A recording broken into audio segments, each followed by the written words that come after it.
Bismillahirrahmanirrahim. Assalamualaikum warahmatullahi wabarakatuh. Perkenalkan, saya Dea Maharani 2108260060.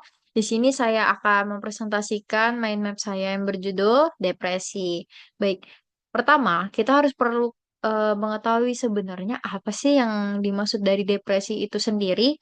Jadi, secara definisi, depresi adalah gangguan suasana hati atau mood yang dapat mempengaruhi pola pikir, perasaan, dan aktivitas sehari-hari paling sedikit sudah terjadi 2 minggu berturut-turut.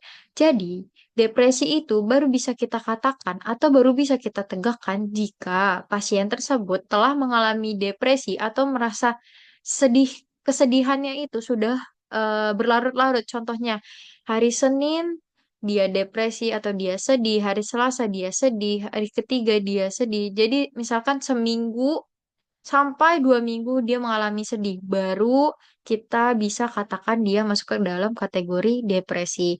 Kemudian secara etiologinya dibagi jadi tiga, yaitu ada faktor biologis, bisa dari faktor genetik, dan faktor psikososial. Jadi sebenarnya untuk penyebab dari depresi itu sendiri masih belum diketahui, tetapi ada beberapa hipotesis yang menyatakan bahwasanya depresi ini bisa terjadi dari tiga faktor yang tadi telah saya sebutkan.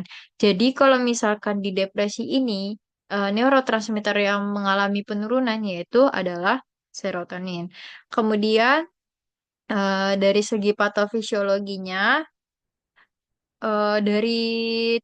dari beberapa faktor yang tadi saya telah sebutkan, bahwasanya bisa dapat menimbulkan trauma, kemudian bisa juga seperti social supportnya atau dari pendukung dari lingkungannya itu jadi berkurang, jadi bisa menyebabkan adanya gejala tanda-tanda depresi. Kemudian secara faktor resiko, depresi ini pertama memiliki riwayat gangguan kesehatan mental pada keluarga, kemudian menyalahgunakan alkohol atau obat terlarang, memiliki ciri kepribadian tertentu, contohnya seperti rendah diri, terlalu keras dalam menilai diri sendiri, pesimis, atau terlalu bergantung pada orang lain. Kemudian, mengidap penyakit kronis atau serius seperti gangguan hormon tiroid, cedera kepala, HIV atau AIDS, diabetes, kanker, stroke, nyeri kronis, atau penyakit jantung. Kemudian ada juga mengonsumsi obat-obatan tertentu seperti beberapa obat tekanan darah tinggi atau obat tidur. Selanjutnya ada mengalami kejadian traumatik seperti kekerasan seksual, kematian, kehilangan orang yang dicintai, atau masalah keuangan. Next, kemudian bagaimana sih cara kita menegakkan diagnosis? Jadi, bagaimana sih kita bisa mengatakan pasien tersebut depresi? Pertama, kita lihat terlebih dahulu dari gejala klinis pasien tersebut. Nah, depresi ini ada gejala utama dan gejala tambahan. Jika gejala utamanya saja sudah ada di dalam diri pasien, bisa kita katakan dia terkena depresi. Jadi gejala utamanya ada apa saja? Ada depresi, lelah, minat, dan kegembiraan menghilang. Kemudian dari sisi gejala tambahannya, konsentrasi dan perhatian berkurang, harga diri dan kepercayaan diri berkurang, gagasan tentang rasa bersalah dan tidak berguna, pandangan masa depan yang suram dan pesimis, gagasan atau perbuatan membahayakan diri atau sampai bunuh diri, kemudian ada gangguan tidur dan nafsu makan bisa berkurang.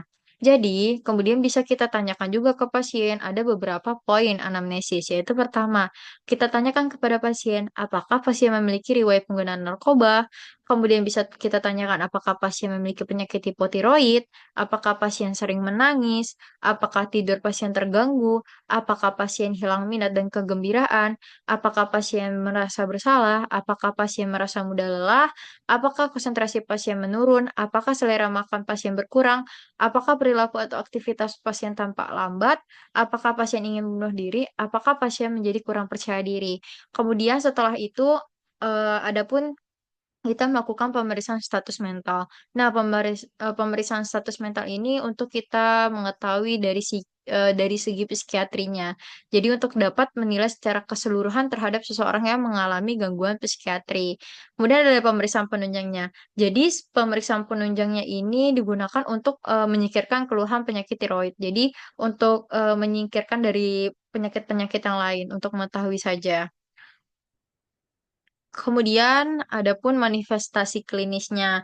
Ada si GCAPS. Dapat kita singkat menjadi si GCAP.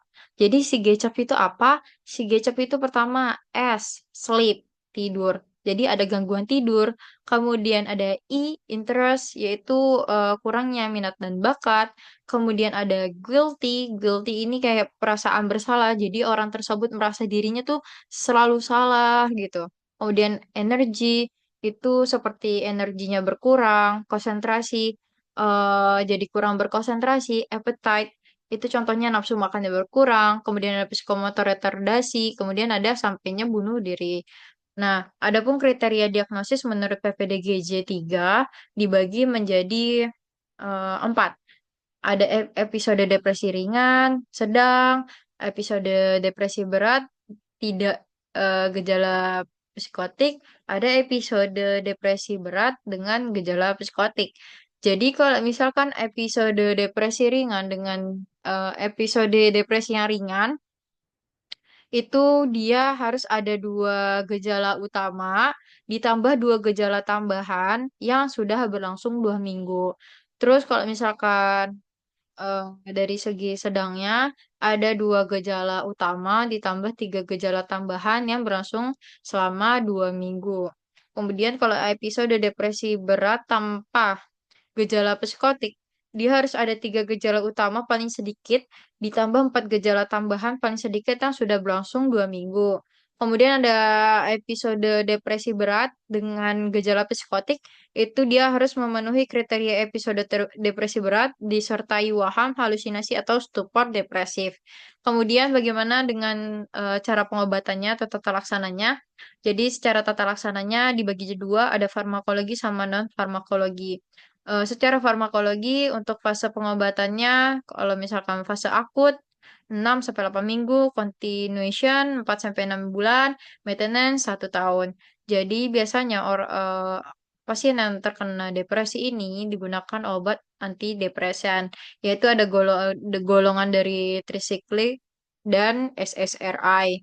Yang dimana trisiklik ini ada amitriptilin 25 miligram 3 kali 1. Jadi untuk amitriptilin ini harus hati-hati dari efek sampingnya. Kemudian SSRI atau Selective Serotonin Reuptake Inhibitor, ini dia ada dua, ada sertralin dan fluoxetine. Sertralinnya 50 miligram 1 kali 1, fluoxetine 20 miligram 1 kali 1. Kemudian ada non-farmakologi, yaitu dapat dilakukan dengan psikoterapi. Jadi untuk psikoterapinya ada terapi kognitif behavioral atau CBT, ada terapi interpersonal, dan terapi elektrokonvul elektrokonvulsif. Ya di mana kalau misalkan terapi interpersonal itu dia fokusnya pada konteks sosial depresi dan hubungan pasien dengan orang lain. Kalau misalkan dia terapi kognitif behavioral atau CBT, dia berfokus pada mengoreksi pikiran negatif, perasaan bersalah yang tidak rasional, dan rasa pesimis pasien. Kemudian untuk terapi elektrokonvulsif ini atau ECT, dia aman dan efektif, namun masih kontroversial.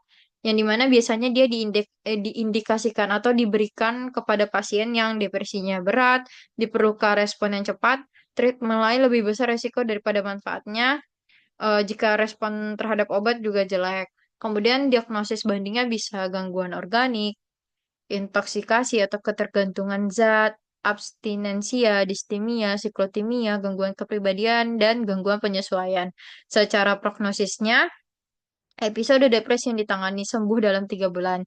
Jika tidak bisa, sampai 6 sampai 12 bulan, walaupun jadi episode depresi yang ditangani sembuh itu bisa dalam 3 bulan. Jika tidak sampai 3 bulan, maka bisa ditangani sampai 6 sampai 12 bulan. Walaupun menggunakan obat 20 sampai 35%, pasien mengalami gejala residual dan gangguan fungsi sosial. Baik, sekian presentasi mind map saya yang berjudul depresi. Kurang lebihnya mohon maaf. Wassalamualaikum warahmatullahi wabarakatuh.